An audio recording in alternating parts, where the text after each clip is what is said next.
Russia has announced another ceasefire, a temporary ceasefire.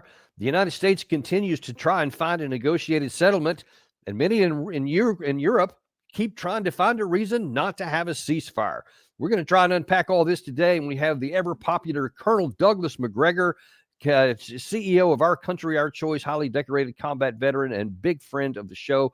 First of all, Doug, welcome back as always. Hey, thanks. Happy to be back. Well, listen, a lot going on here. And I think that I'm starting to get the idea, not just the idea, it's not that hard. Over the last week or so, we're I think, in terms of this whole 3-year+ war, that we're getting into the end state here where things are about to start popping. And I think that the anxiety is going up in a lot of different quarters here. And this one here, I think, is more illustrative for reasons that might not seem evident on the surface of this ceasefire that Putin has announced. It's the second one that he's done in recent days. He did one over the Easter holidays, and then here this one to coincide with the 80th anniversary of the end of World War II, which is a huge deal inside Russia and actually even inside Ukraine and some other places.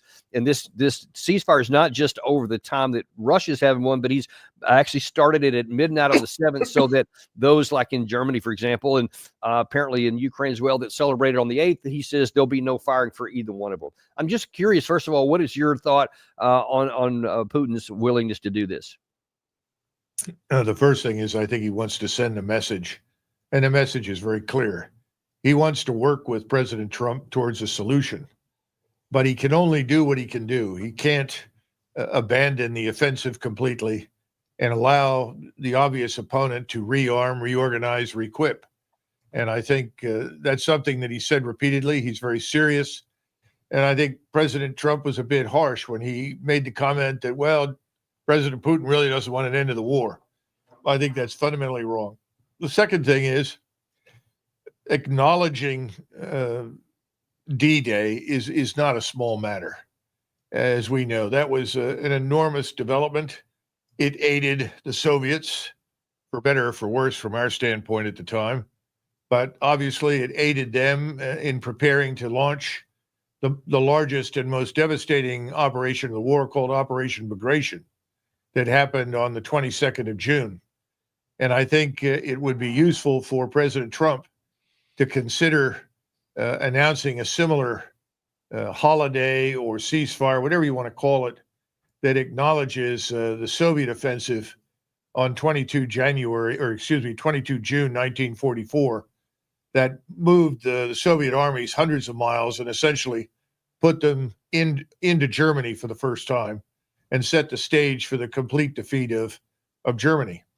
Maybe somebody will tell President Trump about it, but that would be a way for President Trump to signal President Putin that we're quite serious as well, and we appreciate his sentiments, and we don't treat them lightly. You know, the Russians are very serious people. There's nothing more serious to them than the end of the Second World War and what was really a terrible tragedy inside that country as well as all over Europe. So this is a good thing. Now, the ceasefires are going to help our friends in Kiev. That's hopeless. There's no chance for them. And I think the longer this goes on, the more obvious that becomes. And finally, I think the Russians have assembled enough forces in Ukraine to launch a devastating offensive that will fundamentally end the war. I think that's what we're looking at.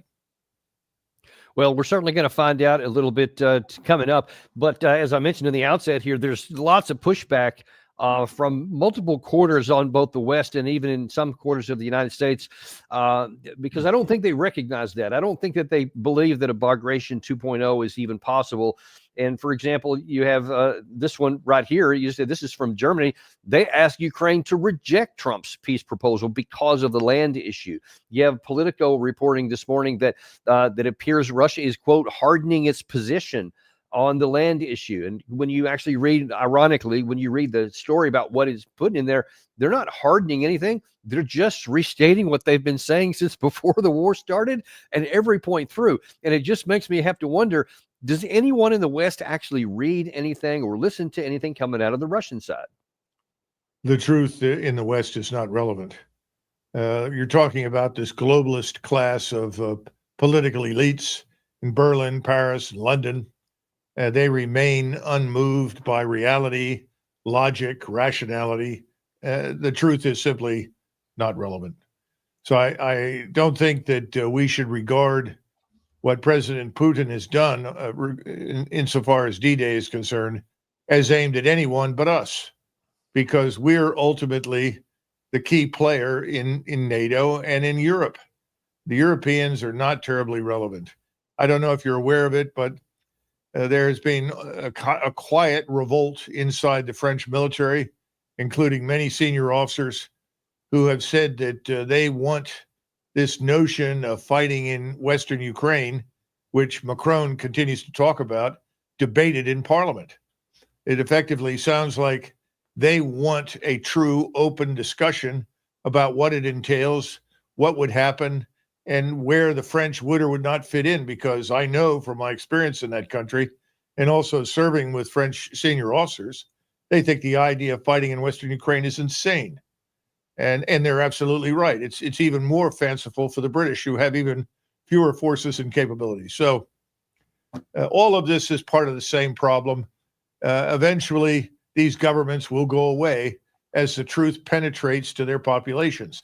And I think the truth is getting there slowly but surely in Germany, France, and Great Britain. I'll tell you one place the truth hasn't gotten through, and that is in Kiev, because in response to this offer, this unilateral offer of a ceasefire that President Putin is talking about, the question is going to be, well, what about the Ukraine side? What is he saying? You may recall that for the Easter ceasefire, it took about 4 or 5 hours for Ukraine or Zelensky to even acknowledge it, and then finally he belatedly did. And of course, we know that both sides, to one degree or another, but the Ukraine side especially, didn't actually follow the ceasefire. So the question was going to be, what now? Well, Zelensky has answered this on his Telegram channel, where he says, now here is another attempt at manipulation by Putin. For some reason, everyone should wait to fire until May 8th and then ceasefire to provide Putin with silence during his parade. We value human lives, not parades. That is why we believe, the world believes, that there is no reason to wait for May 8th, and the fire must cease, not for a few days, only to kill again. An immediate, complete, and unconditional ceasefire for at least 30 days to be guaranteed and credible is what can be provided for the basis of real diplomacy. I hesitate to even ask this out loud, but what do you think of his comment? I think Zelensky's intransigence suggests that in 30 days he may be gone. He may be under the treads of some Russian tanks moving into Kiev. I mean, that possibility is real. The capability exists. And there's an enormous amount of pressure right now to achieve that particular end.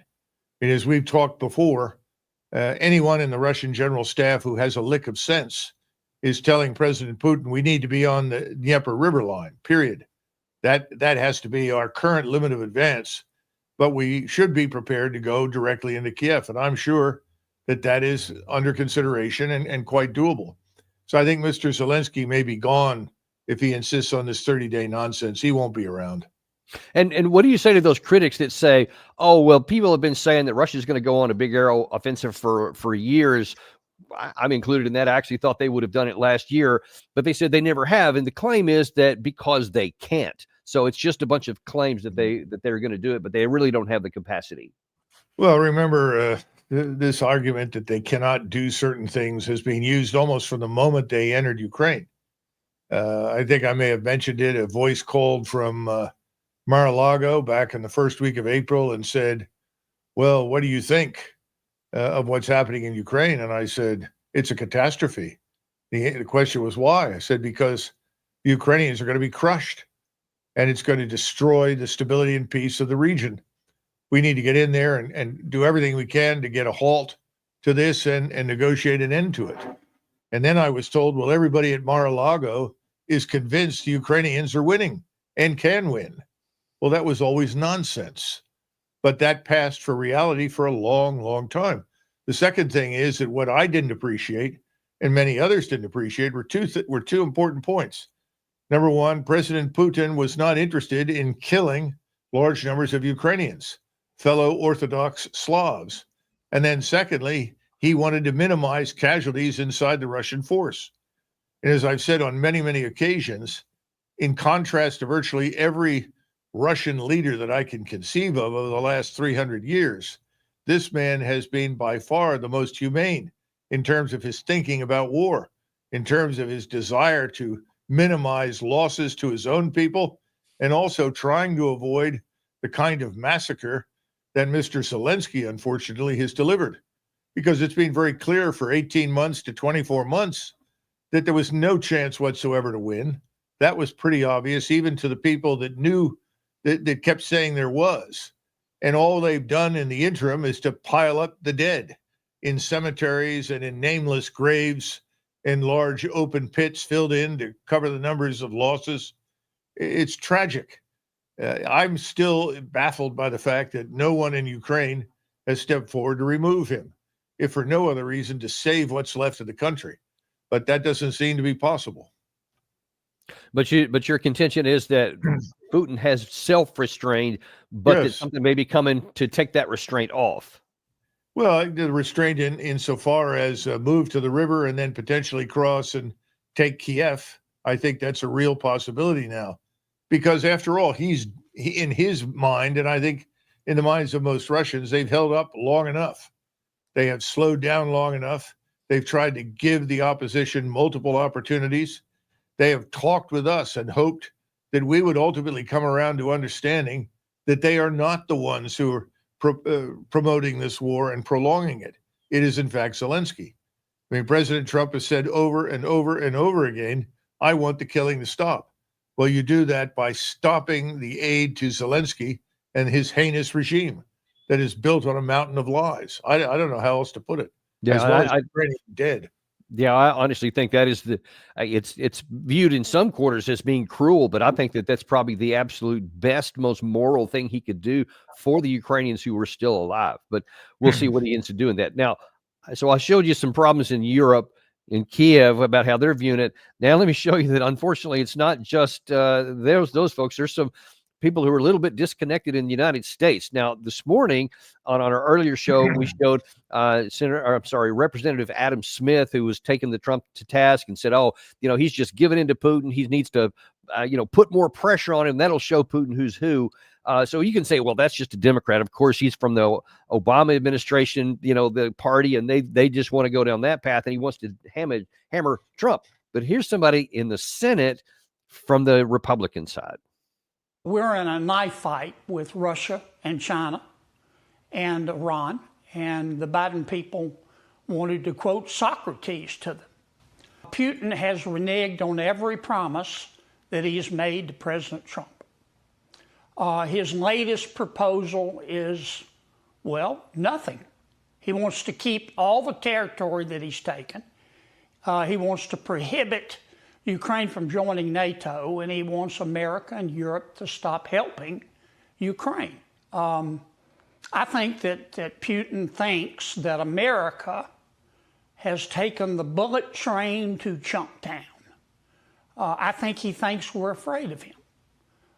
He has jacked around President Trump at every turn. He has disrespected our president. I don't think it's going to get any better until we make it clear to Mr. Putin that we are willing to turn him and his country into fish food.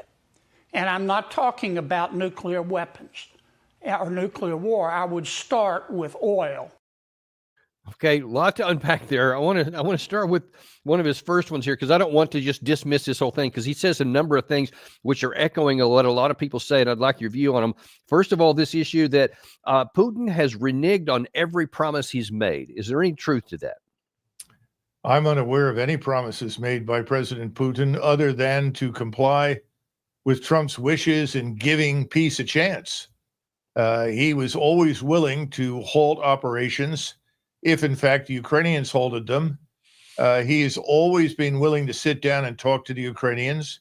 Remember, he was willing to negotiate with them and bring an end to the conflict in April in Istanbul in 2022. I don't know what the man's talking about. This sounds like neocon propaganda. It's kind of interesting. The left, when you hear it from Democrats, keep in mind, the Democrats were permanent apologists for Stalin and the Soviet system for decades. I grew up with that. They were always apologizing and trying to justify the horrors of communism in the Soviet state.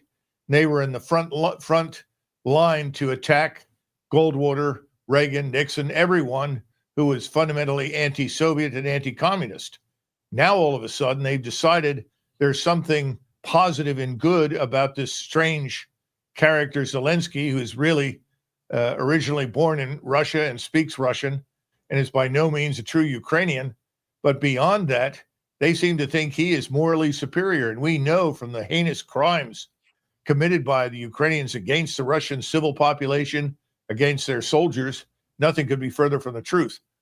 I don't know why he's decided to do this. Maybe this is his way of supporting, or he thinks he's supporting President Trump. And the notion that you're gonna hurt the Russians in connection with oil is almost laughable. I don't know where he gets that. I guess he's not aware of the oil production capacity in Russia, nor is he aware of BRICS and all the other nations in the world that are quite happy to do business with Russia, most of whom are not very happy to do business with us anymore, thanks to the terrible tariffs that have been imposed. So I don't know what the man is talking about. He's a strange duck. Maybe that appeals to his electorate. You know, there are lots of people in lots of states that like to talk in bellicose terms. I can't conceive of anything more damaging, more destructive than engaging in a conventional war, a high-end conventional war with Russia. This man's obviously learned nothing from what's happened in Ukraine, because what's happened in Ukraine is a modest example of what could be done to us in Europe.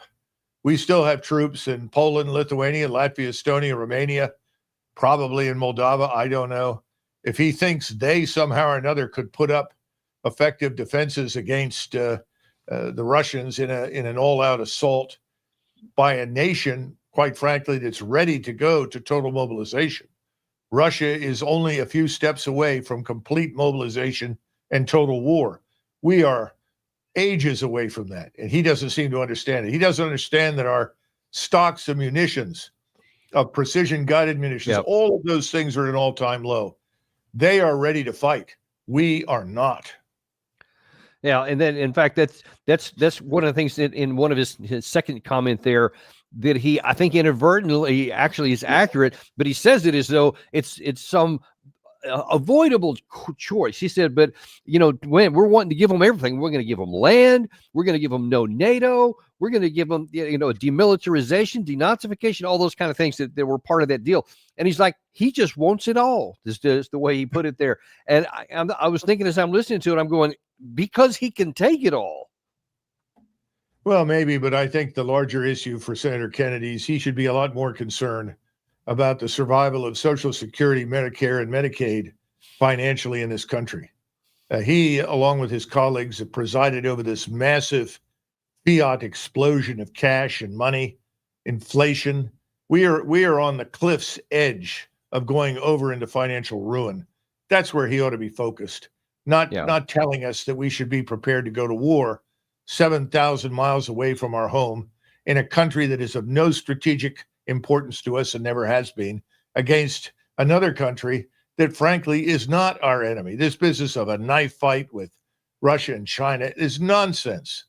Our disputes with the Chinese are largely economic, and the Chinese are willing to talk to us. But if we decide to carry the fight to China, we'll end up fighting over some ridiculous place like Taiwan and losing, because in both cases, you're fighting the enemy on the enemy's grounds. Where does Russia have an advantage? In Eastern Europe. Where does China have an advantage? In Asia. This is stupid. This is monumentally stupid. And there's no excuse for it, except that I guess that goes down well with the folks back home. But where does this I guess this arrogance and this confidence, which he says will turn Russia into fish food.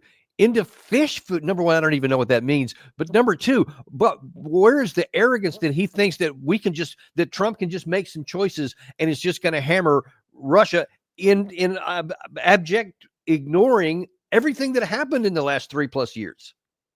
Well, arrogance benefits enormously from ignorance. And this man has no idea what kind of world we live in today. He is stuck in 1991. He seems to think that Russia is what John McCain described, Oil. It's a large nation with forces, but it's essentially an oversized gas station. We all have listened to the deprecating remarks from people like this senator about Russia, all of which have turned out to be fundamentally false and inaccurate. I just don't think he lives in the real world. But then again, when you cross the river into Washington, it's really a great deal like Versailles before the revolution in 1789. Everyone was at that point was living in the same kind of fictional world. France was the great superpower. France had the biggest army. France had this. France had that. It had all these successful businesses in the middle class.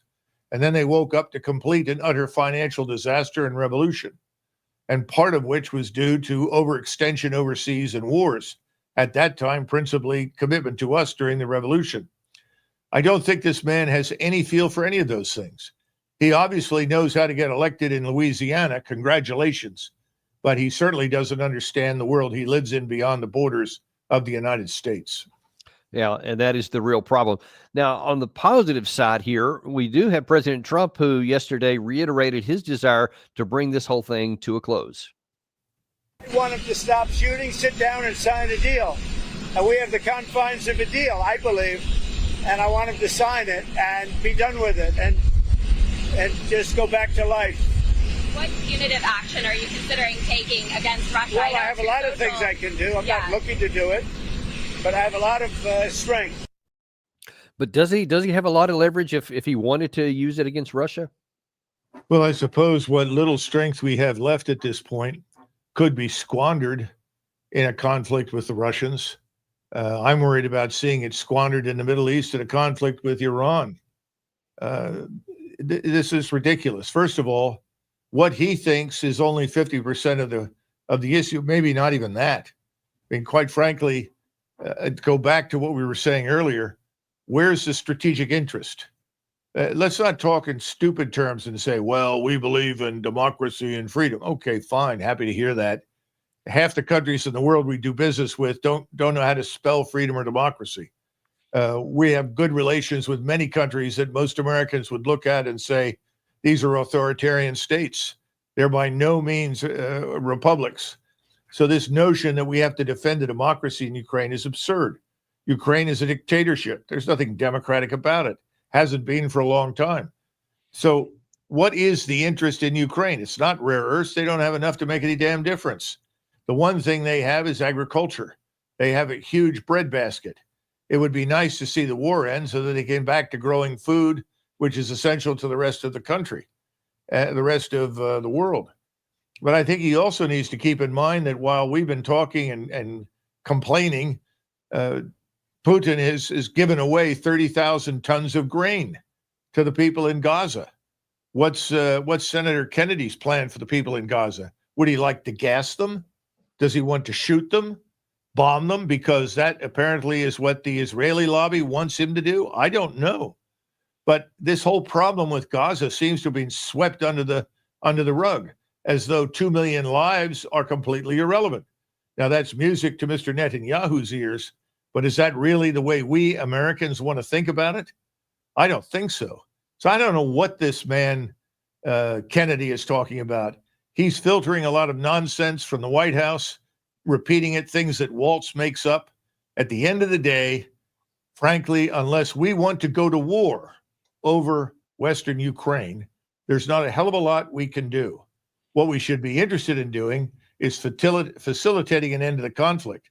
That means bringing pressure about on our friend Zelensky, even if it means removing him. You're not going to pressure the Russians. They will not be pressured. If we haven't figured that out yet, we are very stupid. By the way, not will the Chinese. And if you put them together, the rest of the world pales in comparison, militarily and economically. So we need to start thinking in real terms. We are one of many great powers. We are not the superpower. We're not the only one. And Senator Kennedy has no right to stand up and talk as though he commands the armed forces and the resources of the American people, and that the American people should be thrown into the buzzsaw on behalf of this regime in Kiev. That's nonsensical. We need to get out of this right away. The last thing this country needs is a major war with a major power like Russia or China or any other number of large countries of the world. That's where he's thinking. And now it appears that Trump is on track with that. I think that despite some of the recent comments he's made, trying to say bad things about Russia, I'm thinking that's probably more posturing than anything else, because he sent Rubio out yesterday, who reiterated that seems like we're getting close to walk-in. We think we brought the sides closer than they've been in a very long time, but we're not there yet, and it needs to start happening. We need to start. I think this is going to be a very critical week. This week is going to be a really important week in which we have to make a determination about whether this is an endeavor that we want to continue to be involved in, or if it's time to sort of focus on some other issues that are equally, if not more important in some cases. But we want to see it happen. There are reasons to be optimistic, but there are reasons to be realistic, of course, as well. We're close, but we're not close enough. And of course, he said this week, as though we're getting down to a decision point coming in. And obviously, it is literally and physically impossible that the vast differences between where the two sides are can be broached in a week. They can't, unless the Ukraine side just finally acknowledges reality. But it sounds to me like he's getting ready to lay the foundation for Trump to say, all right, we did the best we could. We're walking. How do you see it? I don't know. I hope you're right. My view is that the wrong people like Waltz, people like Rubio, leaders in the Senate and others, all lured President Trump into a giant bear trap. That bear trap is called Ukraine. The only thing he had to do after he was elected and inaugurated was say, that's it, I'm out. I didn't start this. I don't support it. I'm ending all military support to Ukraine. I'm withdrawing all U.S. military personnel, civilian personnel, everyone from Ukraine. Had he done that, this war would already be over. And I suspect that the Russians would have gotten 80 to 90% of what they're asking for now anyway. Now they're probably going to demand more. All you have to do is go back and look at April 2022. Look at what the Russians were ready to settle for then. Fast forward to 2023. Where were they? What would they have settled for? Then move up to today. The Russians were always ready to negotiate. They were always ready to compromise to get a true peace, a neutral Ukraine that was denazified.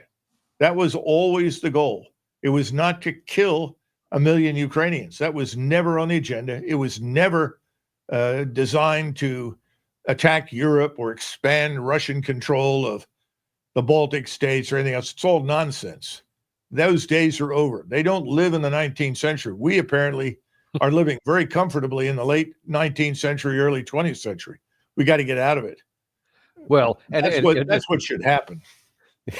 Perfectly on schedule, because I have this soundbite here from Putin himself from a few days ago, where he was talking to his General Gerasimov on a VTC, which they telecast into celebration the end of the Kursk operation, where they had pushed out the Ukraine side from the last of the little villages there back to the border. And he said something really, really important to your point here about where his mind is and what may be next. The Kiev regime's adventure has completely failed, and the huge losses suffered by the enemy, including among the most combat-ready, prepared, and equipped, including the Western samples of the Navy, the assault units of the Special Forces, will certainly affect the entire line of combat. The complete defeat of the enemy in the Kursk border creates conditions for further successful actions of our troops and on other important sections of the front, and brings the defeat of the neo-Nazi regime closer. You see, that's so important. He said the Kursk issue, and this also talked about pushing the Ukrainians out of the Belgorod area, set the conditions for the next phase. And he did not say to try to find a negotiated settlement. He said the destruction of the Kiev regime. He sounds like he's got this a different outcome in mind than anybody else in the West. Well, I think he sees no alternative to it. Sadly, no one has been willing to sit down and say, you're right.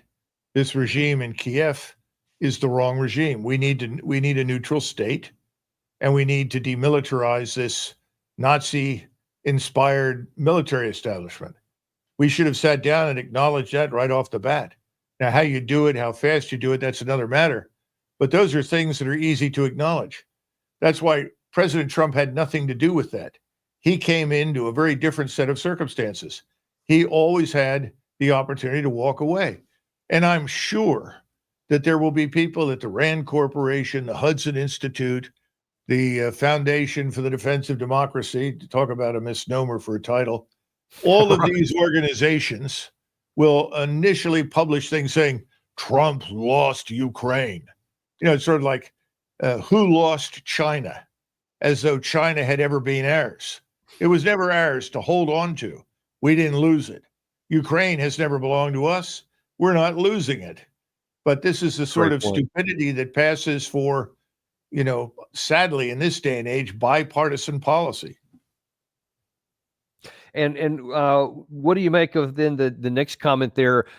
He was talking to Gerasimov there, and I wanted to put what he also said to him, because here he's talking about not just reestablishing the border, but he's talking about continuing combat operations. In accordance with your instructions, the creation of a security zone in the border areas of the Sumy region of Ukraine continues. 4 settlements have been liberated. The total area of the controlled territory is more than 90 square kilometers. In addition, in the Belgorod region, units of the Savor Group have completed the destruction of Ukrainian sabotage groups in the area of the settlement of Popovka. So he doesn't have any intention on stopping anything. So where does this leave us then? Where does this leave Trump? Where does it leave Ukraine if they're still trying to seek this mythical negotiated settlement that doesn't include giving over any territory, doesn't include demilitarization, and doesn't include denazification? Where does that leave us?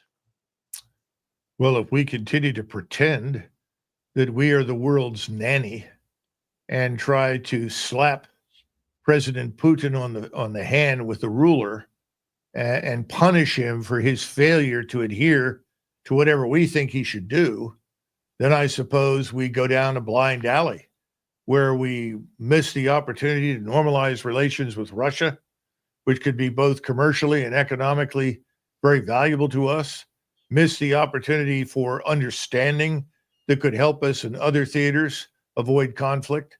But I suppose that could happen. We are that foolish and stupid. Remember what George Kennan used to say: most of what we do overseas is designed to please ourselves at home. In other words, it's national narcissism. We insist on seeing ourselves as the good guys with the white hats who are always right. Well, we should have learned by now, certainly since 1965, that we are not always the good guys. We are not always right. In fact, I would argue that for the most part, we've been dead wrong. And that's why we've spent trillions and trillions of dollars, lost tens of thousands of lives, killed millions of people, and accomplished nothing. If perhaps the exception being that we have alienated a substantial portion of the world's population and countries. This is craziness. It needs to go away, but I'm afraid you're going to see some of it. It's back to this nonsense. How did we lose China? The next thing is, how did we lose Ukraine? And so nobody's willing to stand up and say, all right, let's have the American people vote on it. Do you want to ship 3 or 4 million American soldiers to Europe and to do this within 12 to 18 months and build up a huge anti-submarine capability and space-based arsenal for intelligence, surveillance, reconnaissance to deal with all of this, and all the planes and missiles that we've got now, triple their number? Is that what you want to do? And see what Americans say. I think most Americans will say, what, have you lost your mind? Because that's what you're talking about. So the notion that we have much to say at this point is silly. We already look quite ridiculous today. I don't think most Americans realize it. This latest tariff business, where things were not carefully targeted, it was a blanket approach. And everybody is saying, oh, well, everybody's coming to do business on our terms. No, that's not true.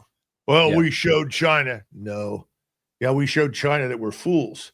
And the Chinese are completely undisturbed by us. They have other markets and other opportunities. We've got to get into the real world. We've got to leave the phony world behind. And President Trump needs to do that. on that same topic there, one of our viewers sent a note in that was asking about this whole North Korea issue. For the first time, Russia officially announced that North Koreans had actually participated in this. And one of our viewer here says that this person, he talked to an FSB veteran who never denied North Korean troops, has said that they were brought in as a favor, but their tactics were awful. They ignored the advice by the Russian generals, preferring old Soviet tactics. That lines up with what I had seen and actually speculated, and wondered your thoughts on this, and that the North Korean troops were never brought in to help Russia, but as a sop to Kim Jong-un to say, hey, he wanted to get his troops, bloody their noses and get them some combat experience to go back to the rest of their troops there. How do you see this whole North Korea issue in terms of this war? Depending upon who you want to talk to, the North Koreans had about 800, maybe a few more hundred observers watching what was going on. Kim has been very, very intent on bringing troops in and having them exposed to fire. Now, that may seem strange, but you've got to understand that throughout its history, North Korea has always been able to turn, no matter what happened, to Russia for support and assistance. President Putin did what President Xi wanted and supported the original plan to denuclearize the Korean Peninsula that was set forth under President Trump. You'll recall he went to Hanoi to sign this. And at the same time, Kim from North Korea went to Beijing to see President Xi. And I keep trying to get people to understand that Xi is in most ways similar to a Chinese emperor and controls enormous influence, power, commerce, and the largest nation in the world in terms of population. And he told Kim, you go to Hanoi and sign it.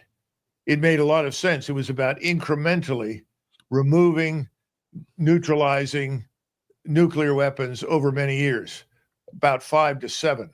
And at the same time, commensurate with the removal of nuclear warheads and so forth, you would see a downsizing in terms of the U.S. military presence on the peninsula. That, of course, was queered by Mr. Pompeo, the Secretary of State, with his able associate, John Bolton, who was the NSA. And they convinced Trump it was too risky, can't do it, don't want to do it. So now Kim then turned back to Russia for help and assistance and support. North Korea is always on the edge of circling the drain economically. But thanks to Russia, it has survived. It's actually getting healthier. And now China has chipped in a big way with Russia to support North Korea.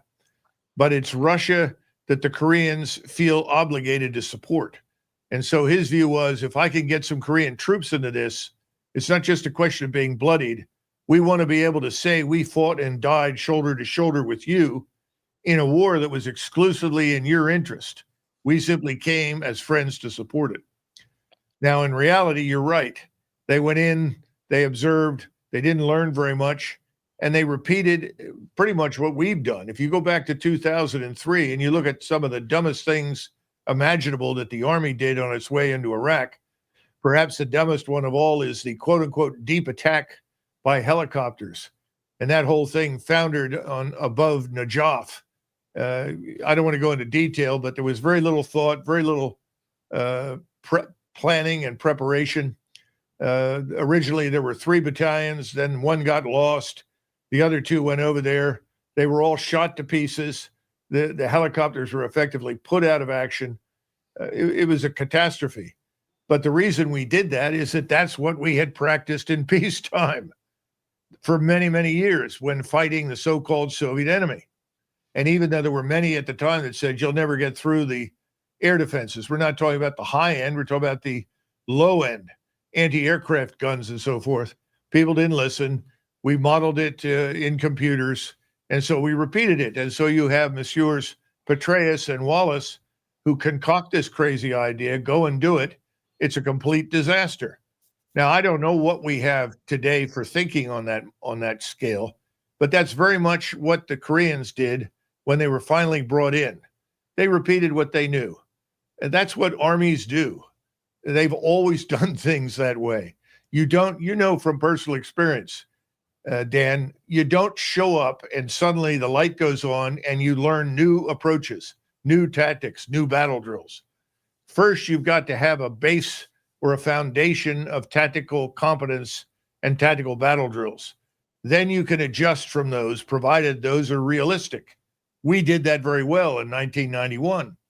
Today, I don't know how it would go because things have changed so remarkably in modern warfare. But I think that's really what the former FSB officer was pointing to. We shouldn't be surprised by any of it. But the real reason, as I said before, is to cultivate friendship with Russia, because Russia is the friend of last resort for North Korea. And how do you see the nation the relations going forward? In just the last minutes we have here, I wonder if you can kind of give your assessment of the world that existed prior to February 2022 in terms of China, Iran, North Korea, and Russia, and where they are now. Obviously, substantially closer because of our actions. But where will they go once this comes to an end? Whether it's Trump walking away or Putin end up taking over Kiev, one way or the other, this is going to be in the past. From that time forward, what do you think is going to happen to those groupings now in terms of American economic and national security? If we're smart, no, that's an assumption, not a prediction. If we're smart and we walk away from this disaster that we helped to create in Ukraine. Remember, you've got to go back and look at the hundreds of thousands of troops we trained and equipped. You had 900,000 men. That included the regular force and the reserves in Ukraine in February 2022. And that was all because of us and secondarily our NATO allies. If we walk away from this, cut our support for Ukraine, and avoid that, I think that the Russians are always going to be very wary of us. But I think we can gradually rebuild confidence and rebuild some sort of commercial relationship that could work. I think that's also true if we can avoid war with Iran. The Chinese will also look at it in those terms. But if we press ahead and are very, very stupid, either in Ukraine or even worse, we attack Iran and precipitate this regional war, then I think we'll be finished in most of Eurasia, certainly for the balance of this century. That's how bad the feelings will be. Even if we walk away and cut our losses at this point and behave more responsibly, you still have a relationship that's emerged today between the states that you mentioned and others. No one ever mentions India. India is not a helpless bystander. India is closely aligned with Russia, not us. And India, for all the talk about war with China, is not going to go to war with China. That's nonsense. And the Indians, in particular, are going to align with everybody else in BRICS, along with Brazil and Saudi Arabia and many other nations. So I think no matter what we do at this point, we will be seen for some period of time as the loser strategically. But if we end up at war, particularly with Iran, and we continue to do stupid things with Ukraine and act as though we're in charge and the Russians have an obligation to get on their knees and beg forgiveness from us, then I think it's going to be a hell of a lot worse. And I hope we can do that, because there are a lot of people out there that hate us now. We don't have very many friends left. Yeah, and unfortunately, I don't see a lot of raw human capital material for second and third echelon leaders that could help us propel into that new era and start doing the right things. Because like you've talked about so many times in the Army specifically, about how these guys at the top always replicate themselves and don't let anybody into the waiting in the wings areas unless they play by the games. I think the same thing's politically. So that's not real encouraging for the future of us avoiding those outcomes. No, I think you're right. I really don't have much more to suggest. I just sincerely hope that President Trump will pull the plug, as you say, walk away from this thing and continue to do what I think he's trying to do right now, which is prevent this calamity in the Middle East. I simply wish that he would finally realize what's happening in Gaza. This is not a real estate matter.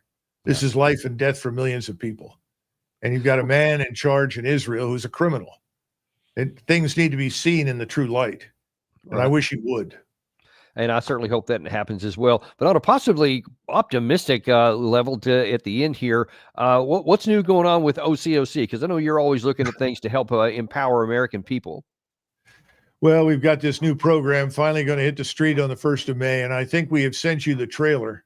Yes, you did. Yeah, we saw that. If you have the opportunity to play that from time to time and make sure that people are aware of it and know of it, that would be very helpful, because I think they're going to like what they see. The first one is immigration and border, and the one that's going to follow is called On War. And it's an attempt to examine this phenomenon of war from different angles, from the standpoint of what's legal, what's moral, also from the standpoint of what's rational strategically, and the costs involved. We're going to talk to some people who are witnesses to the consequences of war in ways that I don't think many Americans are hearing right now. Brilliant. We just don't get the news of the tragedy that unfolds in the Middle East very much. Awesome. Well, I have seen the trailer, and we'll see what we can do with your folks to get the authorizations or whatever to run that. But we definitely want to show it. We're definitely going to promote it here too. So I'm real eager to see it. Okay. All right. Well, thanks, Dan. I appreciate it. And thanks to you guys too. There's this part of it, I think, playing in the background there. Really good. Yeah. Note handed to me saying you are absolutely authorized. Okay. Very good. Yeah, because we're excited about that too. So we will be watching that and watching it very eagerly. And I'm really glad to hear all the things that are going to be in there. I'm sure people are going to really like it, because of one of the reasons you just mentioned is because the mainstream media just doesn't want to go in a lot of these places. They just go where the corporate money tells them to, or whatever their values are. I don't know, but this is something that people need to see. And so that's why we're glad to help to endorse this to the extent that we can. Okay, Dan. Thanks so much. All right, cool. Thanks, Doug. And we will see you next time. We will be sure and like and subscribe if you haven't done that on your way out. And also to let you know that we're on podcast, because I know a lot of you'd rather get your information through that means instead of watching a video or so. So pass this along to your friends who are anywhere you get your podcast, at Spotify, at Apple Podcasts, etc. Just type in Daniel Davis Deep Dive and you'll find us waiting there. Thank you very much. And we'll see you on the next episode of Daniel Davis Deep Dive.